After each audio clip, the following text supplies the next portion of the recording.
Oh, sweet! It's a Plato video! This guy was a legend, and not for no reason. There are very few intellectual ideas today, either in politics, or in religion, or in psychology, that don't trace their development in some way to something that Plato wrote. It's not literally correct to say that all of philosophy is a series of footnotes to Plato, but there's a very real sense in which the entire discipline has been shaped by this man's thought. Now, we're going to be studying a lot of Plato in the future, so it's worth just getting in on some very basic things. 1. Who is Plato? 2. What was his relationship to the philosopher known as Socrates, who is a prominent character in all of Plato's writings? And 3. What are the basic tenets of the complicated system of ideas that he developed and that were developed after his death by his followers, known as Platonism? Basically, Plato was born into a rich family with all kinds of political connections, who did all kinds of horrible things to keep those political connections, and Plato was so disgusted with this that he turned away from his family altogether and took up the practice of philosophy instead. He was born in Athens at 429 BCE, and he died sometime around 348 or 347. Remember, we're talking BCE here, so as time goes forward, the numbers will go down. I guess they were very confused back then.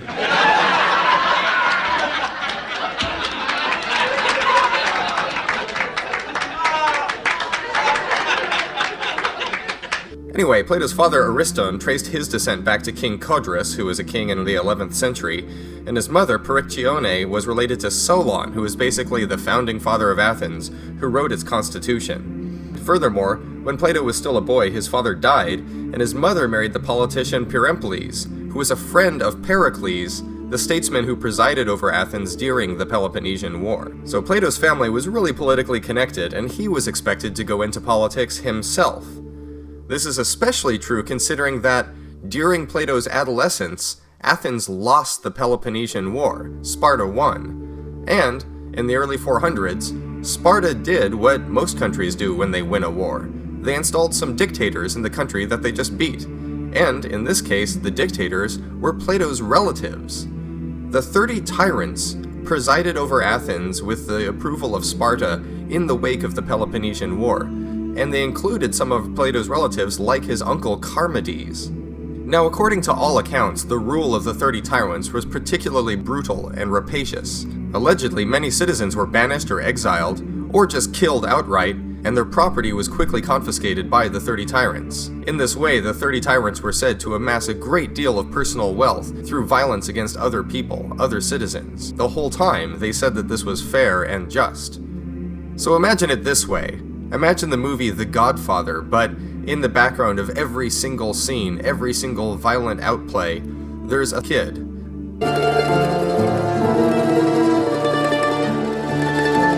That kid would be Plato. He's basically growing up on the insides of political power, seeing what it's like when a group of gangsters take a hold of the state, use it for a personal ends, and then talk about how it's fair and just.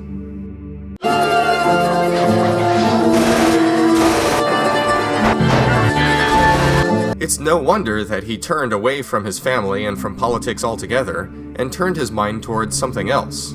In this case, philosophy. We know that around this time of his life, Plato did two things. One, he studied the Pythagoreans, who thought that there were mathematical patterns everywhere in nature, and that everything is somehow based on and built out of mathematics. He also befriended, and probably dated, a man named Socrates. Hey, actually, ancient Athenian culture and ancient Athenian romances were quite different from our own. Don't worry, we'll have another video about it sometime else, maybe when we do the symposium.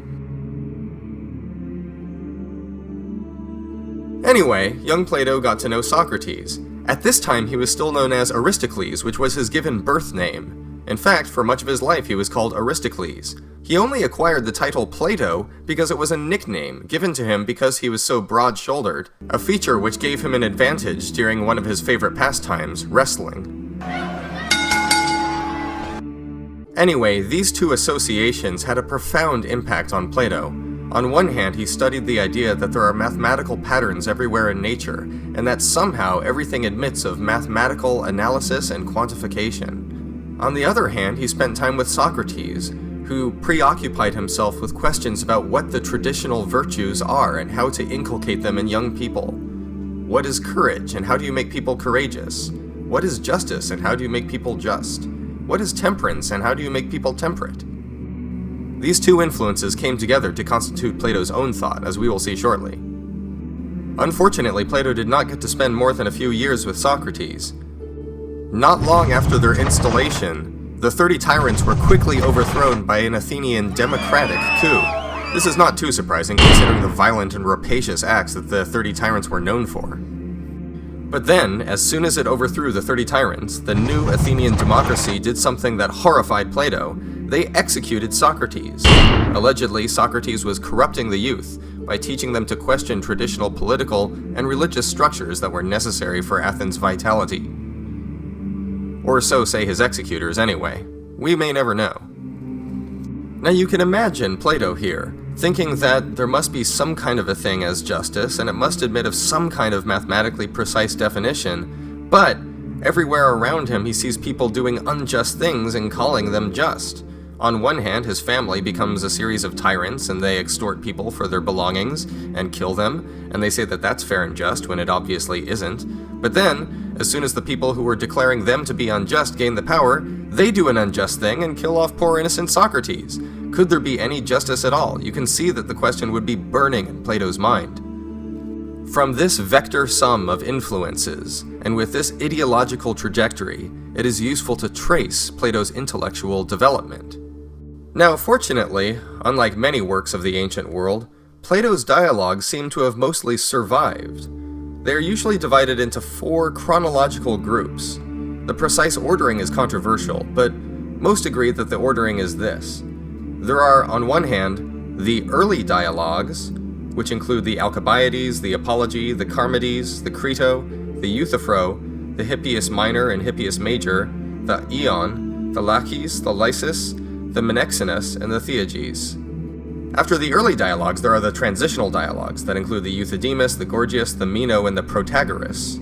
After the transitional dialogues, we have the middle dialogues, which include the Cratylus, the Phaedo, the Symposium, the Republic, the Phaedrus, the Parmenides, and the Theaetetus. Finally, we have the late dialogues, which include the Timaeus, the Critias, the Sophist, the Statesman, the Philebus, and the Laws. Now, Plato didn't just sit around writing dialogues and letters. In addition to writing, he actually contributed to academic development by founding the very first university, known as the Academy. It was a center of research and teaching, both in theoretical subjects and also in more practical, experimental subjects. Eudoxus, who gave a geometrical explanation of the revolutions of the sun, moon, and planets, brought his own students to join Plato and to study at the Academy. Theaetetus developed solid geometry there. The Academy would remain a center of learning for some centuries after Plato died. It would finally be closed around 80 BCE, although later schools would open up in its namesake in tribute to the original. One of the primary influences on and central characters in the work of Plato is the philosopher Socrates. So let's spend a few moments talking about who he was to Plato. Socrates was a real historical person and was almost certainly affiliated with the historical Plato. Multiple authors who had no reason to collaborate with one another attested several things about Socrates. These writers included Plato, Xenophon, and Aristophanes. According to all 3 of them, Socrates was an intellectual who wandered the streets, who engaged in conversation with virtually anyone, and who was preoccupied with arriving at definitions for the virtues, specifically as a result of asking questions, and who would ask people what the traditionally recognized virtues were with the aim at arriving at some kind of an answer. He was widely reputed to claim himself that he doesn't know very much, but also widely reputed to be dishonest when saying that he doesn't know very much, and to be speaking ironically. Based on these testimonies and a few others, most Plato scholars agree that the historical Socrates is only represented in the early and transitional dialogues in Plato's corpus. As we approach the middle and late dialogues, we find that the character of Socrates is not so much a defender of views that we can actually trace to him, but rather a defender of views that we can trace to Plato. The main thing that we know about Socrates, however, and the main feature that appears in all of Plato's dialogues, is the way in which he does philosophy. This way is by questioning. It is a certain practice called, by us, not by him, alenkus. It comes from the Greek verb alenkein, to question. Here's how alenkus works. First, you find someone, and you ask them to define a traditionally recognized virtue. You ask them, what is courage? Or, what is temperance? Or, what is justice? Next, you wait for them to give an answer. They'll give you some kind of answer like, courage is just standing up to danger. Temperance is abstaining from pleasures. Justice is always telling the truth and giving people what you owe them. Something like that. They'll give a definition in response to your question. Thirdly, you construct an argument which uses their beliefs as premises and whose conclusion is incompatible with the definition that they offered. So for example, if you asked, what is courage?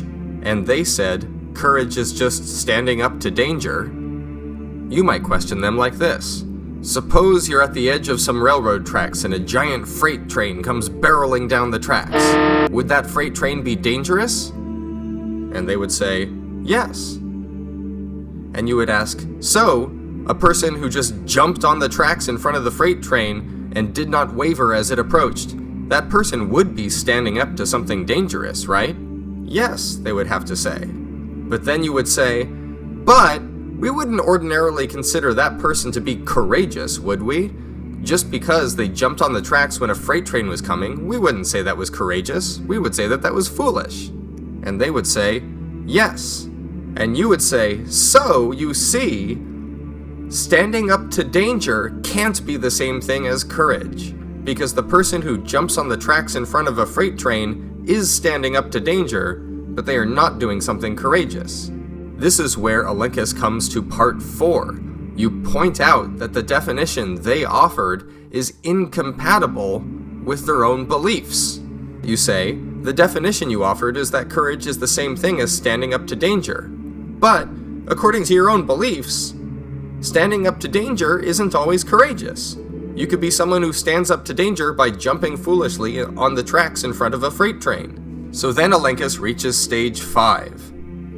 Ask them to offer a more refined definition that avoids these problems. And that's what alenkus is. That's Socrates' method for doing philosophy. You find someone, you ask them to define one of the traditionally recognized virtues, then you construct an argument which uses their beliefs as premises, whose conclusion is incompatible with their own definition of that virtue, then you show them the inconsistency, and you ask them for another definition. Now you'll soon find that if you do this in real life, a lot of people are going to get annoyed with you really fast, and maybe this is part of the reason why Socrates got executed. But this method is found everywhere in Plato's dialogues, and according to other people who wrote about Socrates, it's a trait that he exhibited commonly. Now in some circles, Socrates has the reputation of being somebody who only asks questions and he never gives any answers.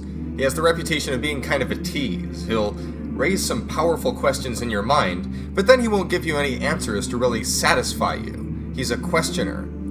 That reputation is partially warranted, but not completely, because even in Plato's early dialogues, which represent the historical Socrates, we can find that amidst the questioning, Socrates does arrive on a few concrete answers to some very important questions. They are the following. First, the conventionally recognized virtues like justice, piety, courage, and temperance are all the same thing. They're all identical to wisdom or to knowledge, and that knowledge is conceived as a certain kind of craft, or techne. This notion of techne is a rich notion, and we will return to it several times as we discuss Plato.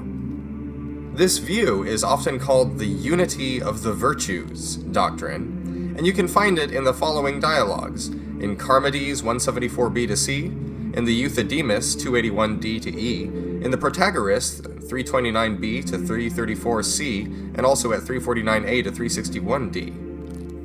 Secondly, there's a connection between the knowledge which is virtue and happiness. The idea is that you cannot be virtuous without being happy, and that you cannot be happy unless you're virtuous.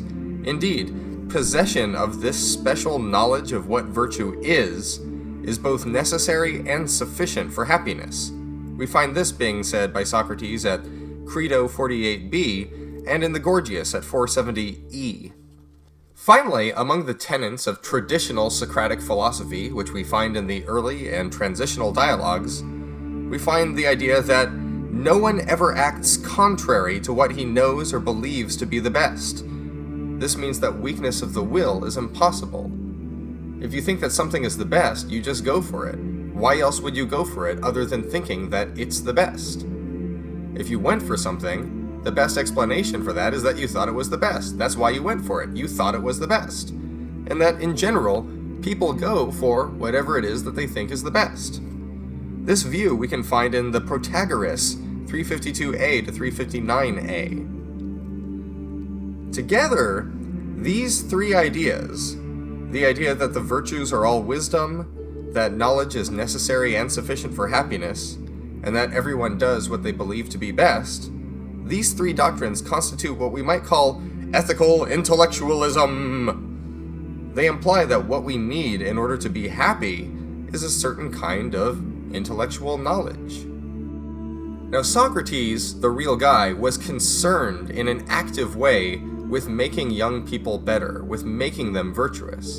And he thought that the only way you could be virtuous is if you had the knowledge of what virtue was. And, moreover, you could only really know what virtue was if you could offer a definition of virtue. That was the test for knowledge. So, he went around trying to get people to arrive at correct definitions by asking them about it. If only they got the correct definitions, he thought, they would know what it was, and then by knowing what it was, they could live in accordance with it, and by living in accordance with it, they could be happy. And that was Socrates' intellectual quest for happiness. It's not a quest that Plato stayed with exactly. Plato came to depart from Socrates in a few of these assumptions, and we'll see which ones when we turn to the major transitional middle dialogue, the Republic. Before we get there, though, it's best to zoom out and take a look at what exactly Plato and his followers thought, not only about human agents, but also about the world and the cosmos in general. It's worth asking, in other words, what Platonism is.